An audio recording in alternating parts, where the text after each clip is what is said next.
ଆପଣଙ୍କ ଚିନ୍ତାଧାରା ସହିତ ଆପଣଙ୍କ ଭାଗ୍ୟ କିପରି ପରିବର୍ତ୍ତନ କରିବେ। ଆମେ ସମସ୍ତେ ଏକ ଭଲ ଜୀବନ ଚାହୁଁ। କିଛି ଲୋକ ଏକ ଗାଡ଼ି ଚାହାନ୍ତି, କେତେକ ଘର ଚାହାନ୍ତି, କେତେକ ପ୍ରେମ ଚାହାନ୍ତି ଏବଂ କେତେକ ପ୍ରଚୁର ଟଙ୍କା ଚାହାନ୍ତି।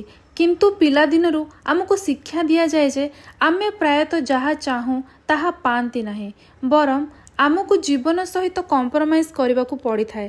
କିନ୍ତୁ ଆଜି ମୁଁ ତୁମକୁ ଏପରି ଏକ ଉପାୟ କହିବାକୁ ଯାଉଛି ଯାହାଦ୍ୱାରା ତୁମେ କେବଳ ତୁମର ଜୀବନକୁ ଉନ୍ନତ କରିପାରିବ ନାହିଁ, ବରଂ ତୁମେ ତୁମର ହୃଦୟରୁ ଯାହା ଚାହୁଁଛ ତାହା ମଧ୍ୟ ପାଇପାରିବ। ଆଜି ମୁଁ ତୁମ ସହିତ ଏକ ଅତ୍ୟନ୍ତ ଗୁରୁତ୍ୱପୂର୍ଣ୍ଣ ଏବଂ ଜୀବନ ପରିବର୍ତ୍ତନକାରୀ ବିଷୟ ଆକର୍ଷଣର ନିୟମ ସେୟାର କରିବାକୁ ଯାଉଛି। ଆକର୍ଷଣର ନିୟମ ଏକ ସାର୍ବଜନୀନ ନିୟମ। ଯଦି ତୁମେ ଏହି ବିଷୟରେ କେବେ ଟିକିଏ ଶୁଣିଛ କିମ୍ବା ପଢ଼ିଛ, ତେବେ ଆଜି ମୁଁ ଏହାକୁ ଏକ ନୂତନ ଦୃଷ୍ଟିକୋଣରୁ ଖୋଲିବାକୁ ଯାଉଛି। ପ୍ରଥମ ପ୍ରଶ୍ନ, ଆକର୍ଷଣର ନିୟମ କ'ଣ? ଏହାକୁ ଅତି ସରଳ ଶବ୍ଦରେ କହିବାକୁ ଗଲେ, ତୁମେ ଯାହା ଭାବ, ତୁମେ ଯାହା ଅନୁଭବ କର, ତୁମର ଜୀବନରେ ତାହା ହିଁ ଘଟେ। ଯଦି ତୁମେ ସାରାଦିନ ଦୁଃଖୀ, ଚାପଗ୍ରସ୍ତ ଏବଂ ନକାରାତ୍ମକତାରେ ରହିଥାଅ, ତେବେ ତୁମେ ତୁମର ଜୀବନରେ ଏପରି ସ୍ଥିତିକୁ ଅଧିକ ଆକର୍ଷିତ କରିବ।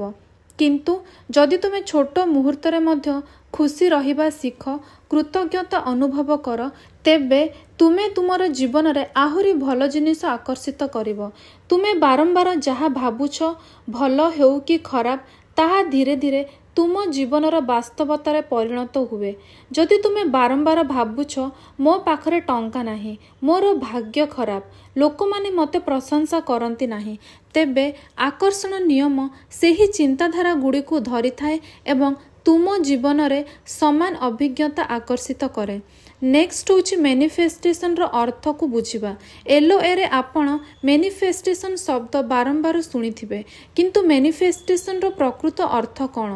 ମ୍ୟାନିଫେଷ୍ଟେସନର ଅର୍ଥ ହେଉଛି ପ୍ରଥମେ ତୁମର ମନ ଏବଂ ହୃଦୟରେ କିଛି ଅନୁଭବ କରିବା ଏବଂ ତାପରେ ତାକୁ ତୁମର ବାସ୍ତବ ଜୀବନରେ ଆକର୍ଷିତ କରିବା।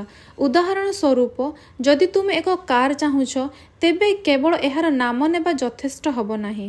ତୁମକୁ ତୁମର ମନରେ ଏହାକୁ ଦେଖିବାକୁ ପଡ଼ିବ, ଅନୁଭବ କରିବାକୁ ପଡ଼ିବ, ଏହା ସହିତ ଜଡ଼ିତ ଭାବନାକୁ ଅନୁଭବ କରିବାକୁ ପଡ଼ିବ, ଯେମିତି ମାଲିକାନା, ଖୁସି, ଆରାମ। ମ୍ୟାନିଫେଷ୍ଟେସନର ମୂଳ ମନ୍ତ୍ର ହେଉଛି ପ୍ରଥମେ ବିଶ୍ୱାସ କର ଯେ ତୁମ ପାଖରେ ସେହି ଜିନିଷ ଅଛି ଏବଂ ତାପରେ ସେହି ଭାବନାରେ ବଞ୍ଚିବା ଆରମ୍ଭ କର। କିନ୍ତୁ ପ୍ରକୃତ ପ୍ରଶ୍ନ ହେଉଛି, ଆମେ କିପରି ଭଲ ଅଭିଜ୍ଞତା ଆକର୍ଷିତ କରିବା? ପଦକ୍ଷେପ 1, ସ୍ପଷ୍ଟତା। ଆପଣ କ'ଣ ଚାହାନ୍ତି? ମ୍ୟାନିଫେଷ୍ଟେସନ ସ୍ପଷ୍ଟତା ସହିତ ଆରମ୍ଭ ହୁଏ। ଆପଣ ବ୍ରହ୍ମାଣ୍ଡରୁ କ'ଣ ଚାହାନ୍ତି? ପ୍ରେମ, ଟଙ୍କା, ଚାକିରି? ପ୍ରଥମେ ନିଜକୁ ସ୍ପଷ୍ଟ ଭାବରେ ବୁଝାନ୍ତୁ, ମୁଁ କ'ଣ ଚାହୁଁଛି? ମୁଁ ଏହା କାହିଁକି ଚାହୁଁଛି? ଏହା ମୋତେ କିପରି ଅନୁଭବ କରାଇବ? ଉଦାହରଣ ସ୍ୱରୂପ, ମୁଁ ଏକ ଭଲ ସାଥୀ ଚାହୁଁଛି, ଯାହାଦ୍ୱାରା ମୁଁ ପ୍ରେମ, ସମ୍ମାନ ଏବଂ ସାହଚର୍ଯ୍ୟ ଅନୁଭବ କରିପାରିବି। ପଦକ୍ଷେପ 2, ବିଶ୍ୱାସ କରନ୍ତୁ ଯେ ଆପଣ ଏହା ପାଇପାରିବେ। ଆପଣଙ୍କୁ ବିଶ୍ୱାସ କରିବାକୁ ପଡ଼ିବ ଯେ ବ୍ରହ୍ମାଣ୍ଡଙ୍କୁ ଆପଣ ଯାହା ମାଗୁଛନ୍ତି ତାହା ଦେବେ।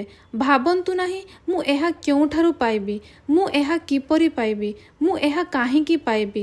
ବ୍ରହ୍ମାଣ୍ଡକୁ କାମ କରିବାକୁ ଦିଅନ୍ତୁ। ଆପଣଙ୍କର ଏକମାତ୍ର କାମ ହେଉଛି ଆପଣଙ୍କର ଚିନ୍ତାଧାରା ଏବଂ ଭାବନାକୁ ସେହି ଦିଗରେ ରଖିବା।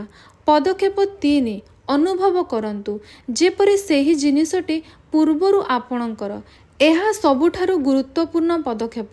ଆପଣଙ୍କୁ ସେହି ଭାବନାରେ ବଞ୍ଚିବାକୁ ପଡ଼ିବ ଯାହା ଆପଣ ଆପଣଙ୍କର ପ୍ରକାଶନରୁ ପାଇବାକୁ ଚାହୁଁଛନ୍ତି। ଉଦାହରଣ ସ୍ୱରୂପ, ଯଦି ଆପଣ ଟଙ୍କା ମ୍ୟାନିଫେଷ୍ଟ କରିବାକୁ ଚାହୁଁଛନ୍ତି, ତେବେ ଆପଣଙ୍କୁ ପୂର୍ବରୁ ପ୍ରଚୁର ଅନୁଭବ କରିବା ଉଚିତ। ଯଦି ଆପଣ ଏହା ନ କରନ୍ତି, ତେବେ ଟଙ୍କା ପାଇଁ କୃତଜ୍ଞ ହୁଅନ୍ତୁ। ଏବେ ବହୁତ କିଛି ଅଛି।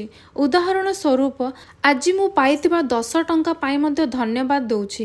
ମୁଁ ଧନୀ ଅନୁଭବ କରୁଛି, ଯଦିଓ ମୋ ପକେଟରେ ଅଳ୍ପ ଅଛି, କିନ୍ତୁ ମୋ ହୃଦୟରେ ବହୁତ ଅଛି। ପଦକ୍ଷେପ 4, ଛାଡ଼ିଦିଅ। ଅପେକ୍ଷା କର ନାହିଁ, ଏହାକୁ ପ୍ରବାହିତ ହେବାକୁ ଦିଅ। ଅନେକ ଲୋକ ମ୍ୟାନିଫେଷ୍ଟ କରନ୍ତି କିନ୍ତୁ ବାରମ୍ବାର ଯାଞ୍ଚ କରନ୍ତି, ଏହା ଏପର୍ଯ୍ୟନ୍ତ କାହିଁକି ଆସିନାହିଁ, ଏହା କେବେ ଆସିବ। ଏହି ଚିନ୍ତା ତୁମର ପ୍ରକାଶନର ଗତିକୁ ଧୀର କରିଦିଏ। ବ୍ରହ୍ମାଣ୍ଡରେ ବିଶ୍ୱାସ ରଖ, ତୁମେ ଯାହା ମାଗିଛ ତାହା ଆସିବାକୁ ଯାଉଛି। କେବଳ ଶାନ୍ତ ରୁହ, खुशी रुह एवं तुमर कंपन को उच्च रख। पदक्षेप 5 कृतज्ञता। कृतज्ञतारे बंचिबाकू शिख। कृतज्ञ हुओ छोट छोट जिनिस पई मध्य तुमर जहाँ अच्छी सेथिपई धन्यवाद कुह। कृतज्ञता तुमर भाइब्रेशन को उच्च करिथाए। आजिर वीडियोर निष्कर्ष होची तुमर चिंताधारा तुमर शक्ति। तुमे जहाँ भाव ब्रह्मांड तुमको ताहा दौची।